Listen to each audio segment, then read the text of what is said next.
Agra division లో chain pulling చేస్తున్న వారిని ఆర్పీఎఫ్ పట్టుకుంది. అయితే పట్టుబడ్డ వారిని ఆర్పీఎఫ్, టీటీ, జీఆర్పీ సిబ్బంది ప్రశ్నించగా వారు చెప్పిన సమాధానాలతో వారు ఒక్కసారిగా కంగుతున్నారు. అయితే ప్రయాణికులు జరిమానా చెల్లించాల్సి వచ్చింది. ఒక్కసారి చైన్ లాగితే రైలు మళ్లీ వేగం పుంజుకోవడానికి 10 నుండి 15 నిమిషాలు పడుతుంది. చైన్ పుల్లింగ్ చేస్తున్న ప్రయాణికులను అధికారులు ప్రశ్నించగా పలువురు ప్రయాణికులు రకరకాల సమాధానాలు చెప్పారు. వారి సమాధానాలు విని రైల్వే అధికారులు సైతం ఉలిక్కిపడ్డారు. నేను నిద్రపోతున్నానని, నా స్టేషన్ దాటిపోయిందని ఒక ప్రయాణికుడు చెప్పాడు.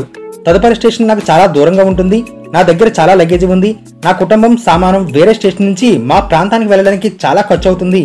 కానీ చైన్ పుల్లింగ్ నేరానికి రైల్వే శాఖ విధించే జరిమానా ఛార్జీల కంటే నా లగేజ్ని తీసుకెళ్లే ఛార్జీల కంటే చాలా తక్కువ అని చెప్పాడు. అందుకే చైన్ లాగాల్సి వచ్చిందని అన్నాడు. ఇక మరో ప్రయాణికుడు కూడా చెప్పిన సమాధానంలో వారు షాక్ అయ్యారు. తన రైలు రాత్రి ఎక్కడ ఆగుతుందో చెప్పాడు. ఇది గ్రామానికి చాలా దూరంలో ఉంది, రాత్రిపూట ఎలాంటి రవాణా సదుపాయం అందుబాటులో ఉండదు కాబట్టి రైలు చైన్ లాగానని చెప్పాడు. ఇలాంటి ప్రయాణికులు సమాధానాలు విని ఆర్పీఎఫ్ అధికారులు సైతం ఆశ్చర్యపోయారు.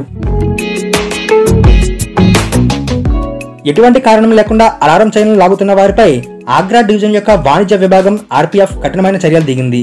మే నెలలో ఆగ్రా కంటోన్మెంట్ రైల్వే స్టేషన్ లో 100 మంది, ఆగ్రా ఫోర్ట్ స్టేషన్ లో 9 మంది, మధురా జంక్షన్ లో 111 మంది, కోసీకలాన్ స్టేషన్ లో 39 మంది, ధోల్పూర్ స్టేషన్ లో 26 మందిపై చర్యలు తీసుకున్నారు. వీటన్నిటి నుంచి 95,310 రూపాయల జరిమానాలు వసూలు చేశారు. వారిపై కేసులు కూడా నమోదు చేశారు. రైలులో ఎటువంటి కారణం లేకుండా చైన్ లాగడం పెద్ద నేరంగా పరిగణిస్తారు. రైల్లో చైన్ లాగడం అత్యవసర అవసరాల కోసం కానీ ఎలాంటి కారణం లేకుండా రైల్లో చైన్ లాగడం నేరంగా పరిగణిస్తారు. అలా చేయడం వల్ల ఆర్థిక జరిమానాలతో పాటుగా జైలు శిక్ష కూడా పడవచ్చు. దీని కారణంగా మీరు ఎప్పటికీ ప్రభుత్వ ఉద్యోగం కూడా పొందకుండా శిక్షించవచ్చు. ఎవరైనా కారణం లేకుండా చైన్ లాగి పట్టుబడితే అతనికి 1000 రూపాయల నుండి లేదా 1 సంవత్సరం వరకు జైలు శిక్ష విధిస్తారు.